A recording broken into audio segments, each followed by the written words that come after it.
Baik, a'udzu billahi minasyaitonir rajim. Bismillahirrahmanirrahim. Assalamualaikum warahmatullahi wabarakatuh. Waalaikumsalam warahmatullahi wabarakatuh. Alhamdulillahirabbil alamin. Assalatu wassalamu ala asrafil anbiya'i wal mursalin wa ala alihi kitabihil karim. A'udzu billahi minasyaitonir rajim. Bismillahirrahmanirrahim. Innal ladzina yanfuruna billahi wa rusulihi wa yuriduna an yufarriqu bainallahi wa rusulihi wa yaquluna nu'minu bi ba'din wa nanfuru bi ba'd wa yuriduna an yattakhidhu baina dhalika sabila. Sadaqallahul azim. Alhamdulillahirabbil alamin. Dengan segala puja dan puji syukur kita kehadapan Allah Subhanahu wa taala atas segala izin, ketetapan, hidayah dan ridha juanya, kita alhamdulillah masih diberikan kesempatan Allah Subhanahu wa taala untuk berkumpul dalam ta'lim kebaikan, dalam menyebarkan kebaikan, dalam menyampaikan pesan-pesan Allah Subhanahu wa taala kepada seluruh umat manusia, apakah itu yang telah beriman kepadanya maupun yang masih menutup diri dalam keadaan imannya. Semoga apa yang kita sampaikan, apa yang kita syiarkan akan membawa kebaikan pada diri kita insyaallah, dan membawa keberkahan pada tempat-tempat yang mampu terjangkau oleh surah kebaikan ini insyaallah. Dan semoga saja kelembutan hati akan meruntuhkan kerasnya hati manusia-manusia yang masih belum mau tunduk dan patuh terhadap perintah Allah Subhanahu wa taala. Anak-anakku sekalian, selanjutnya mari senantiasa kita mengucapkan salawat serta salam pada baginda Nabi besar Muhammad sallallahu alaihi wasallam, pada seluruh keluarga dan para sahabatnya, dan kepada seluruh manusia yang begitu dirindukan oleh Nabi kita. Siapakah manusia yang paling dirindukan oleh Nabi kita? Yang paling dirindukan oleh Nabi adalah Pak Ustadz. Yang paling dirindukan oleh Nabi adalah akbar. Semua manusia yang beriman kepada Allah dan Rasulnya, yang tidak pernah bertemu dengannya, yang tidak pernah hidup semasanya, tetapi masih meyakini dan beriman kepadanya, maka dialah manusia yang benar-benar dirindukan, dan ditunggu oleh Nabi Allah Muhammad sallallahu alaihi wasallam.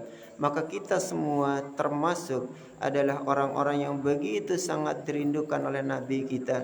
Maka semoga kerinduan Nabi kita akan mampu kita jawab dengan ibadah sebagai tanda kita benar-benar merindukan Nabi kita dan berharap kita mampu bertemu dengannya dan tinggal nanti insyaallah dalam satu surga yang sama.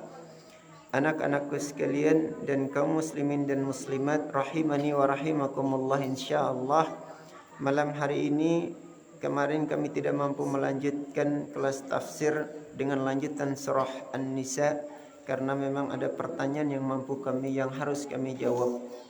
Maka malam hari ini insyaallah dengan berharap ridha Allah Subhanahu wa taala, kita akan melanjutkan tafsir kita, yaitu pada ayat 150 sampai 153 yang tadi telah dibacakan oleh anak-anak kita. Maka kita langsung silakan Kakak Uti bacakan 150-nya.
Baik, Kakak Fitri bacakan terjemahan sampai langsung 152-nya.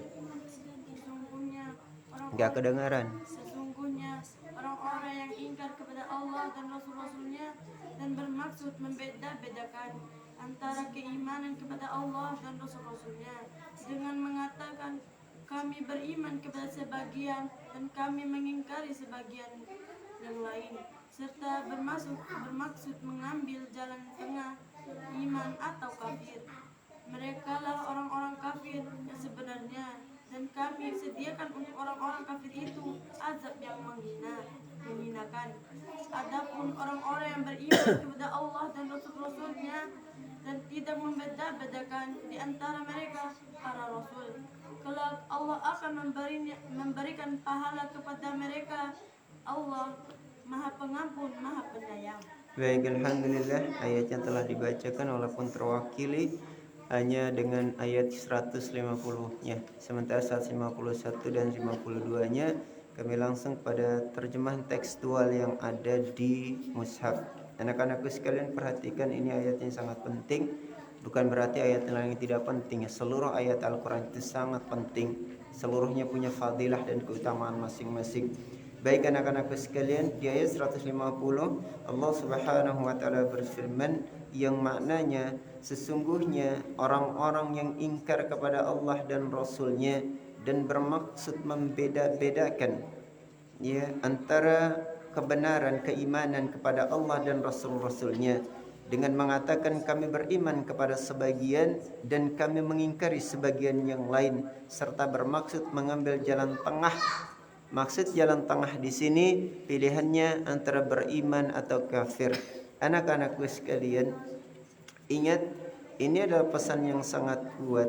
Seperti yang sering kita sampaikan, iman itu cukup jelas, keyakinan yang engkau ucapkan dan keyakinan yang setelah itu engkau buktikan dengan perbuatan. Maka itulah kesempurnaan iman kepada Allah Subhanahu wa taala.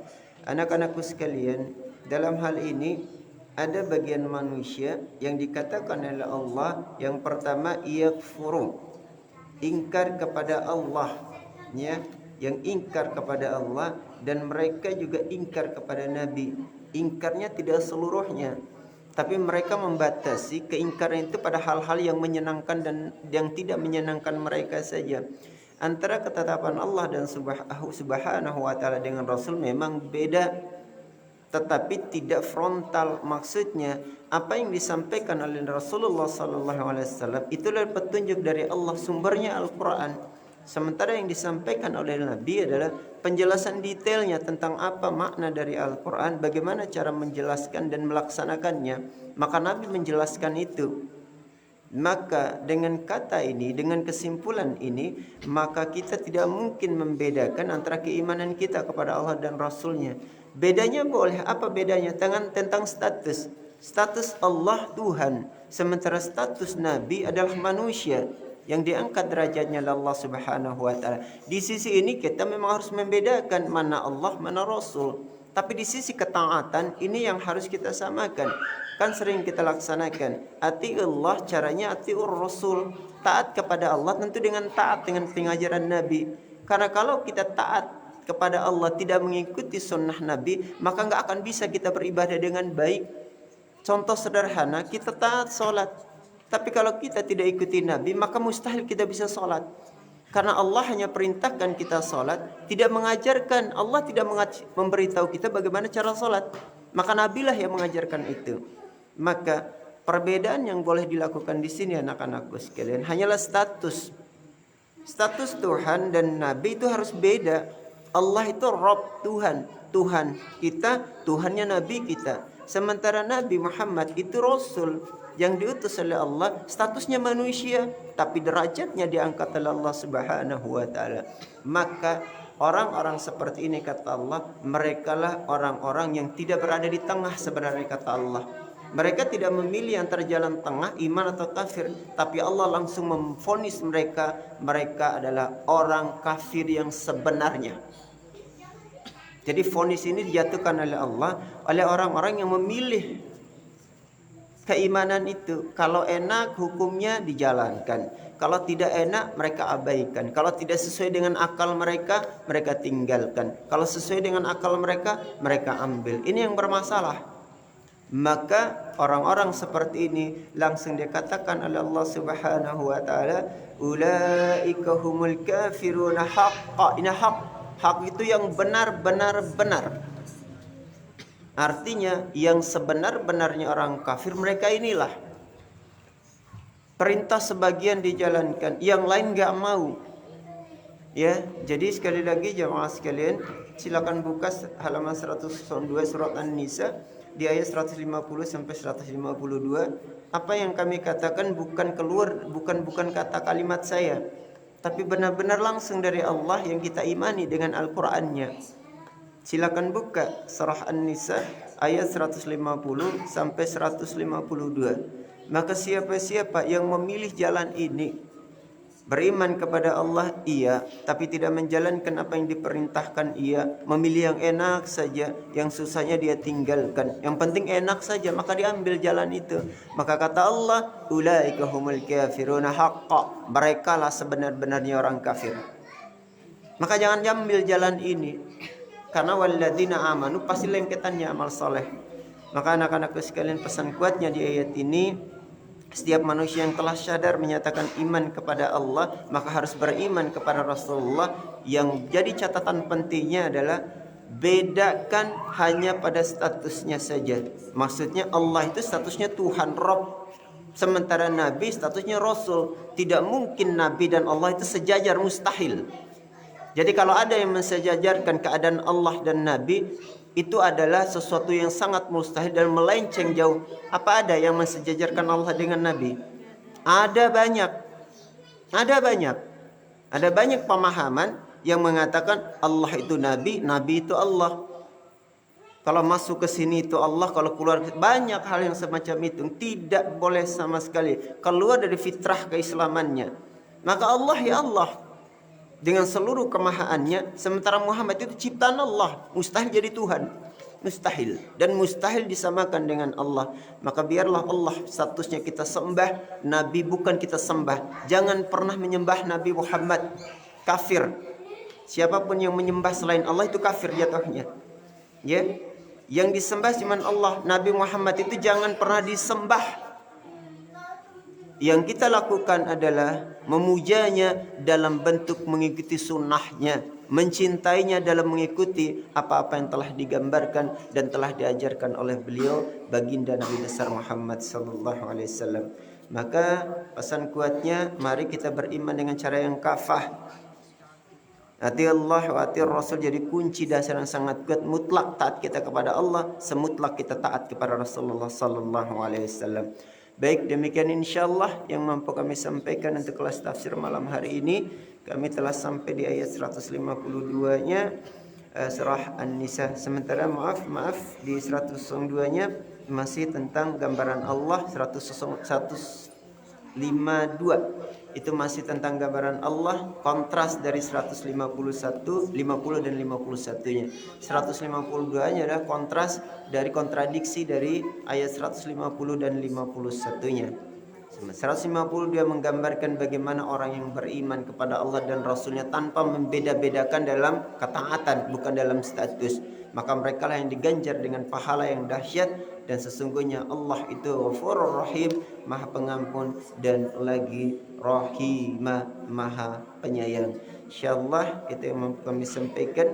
Ada pertanyaan silakan kirimkan lewat kolom komentar untuk pertanyaan yang bersifat umum, dan ke via messenger untuk pertanyaan-pertanyaan yang bersifat privasi atau yang butuh kerahasiaan. Demikian insyaallah yang mampu kami sampaikan di kelas tafsir malam hari ini. Akhirul kalam, subhanakallahumma wa bihamdik, asyhadu an la ilaha illa anta, astaghfiruka wa atubu ilaik. Akhiru da'wana alhamdulillahi rabbil alamin. Wal afa minkum. Assalamualaikum warahmatullahi wabarakatuh. Waalaikumsalam warahmatullahi wabarakatuh. Selanjutnya siapkan untuk kelas dakwah dan kelas tafsir. Kami akan kembali untuk kelas dakwah dan kelas tahfiz.